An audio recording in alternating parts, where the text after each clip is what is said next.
عاجل محقان 30/5/2026. نحن في بلدة محقان يا شباب. احنا حذرنا السرير النهري، ما حدا يقتنع الا يطوف. طبعا الحمد لله ان شاء الله الاضرار خفيفة، ما بي اضرار بالاساس، لانه اللي تنبهوا وينضر عمرين وعلى على جهنم على قريد.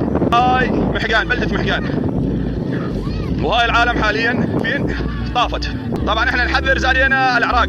رجتكم ها، شايفين هذا انا بلعب بط الراده، هذا بط الراده قاعد يمشي، شايفينه؟ البيوت هذا حذرتهن صار لي 3 ايام وما ردهم علينا. هذا اللي يصير. طبعا اللهم مو لا شماته، ولكن الدوله حذرت واحنا حذرنا وقلنا ونصحنا لله تعالى وما حدا رد، وهذا اللي رايح يصير. هذا السرير النهري، وهي اول مره تطوف علينا، بس اول العالم ما حدا يقدر يصور. والساعتين نقدر نصور ونقدر نحكي وننقل الواقع، ولا اول تنطحيل العلوه هذيك سابقا، ولكن ما حدا يقدر ينقل الصوره، وحاليا نقدر ننقل الصوره والحمد لله بكل اريحيه. وحياكم الله، والله لا يضر مسلم. والجهال يا جماعه، وابتعدوا عن سرير النهر ولا حدا يسبح. لا حول ولا قوة إلا بالله العلي العظيم. اللهم احفظ هذه البلاد من كل سوء يمسها.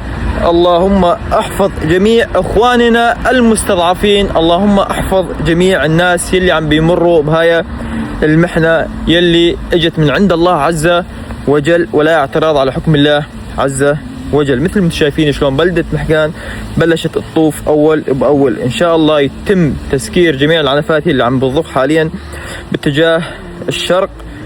ما بعرف صراحة اكثر من هيك ما فيني اقول غير الله يحفظهم ان شاء الله، ويخفف على الناس المصاب، والله يعوض الناس اللي راحت ارزاقها بالمال ولا بالعيال.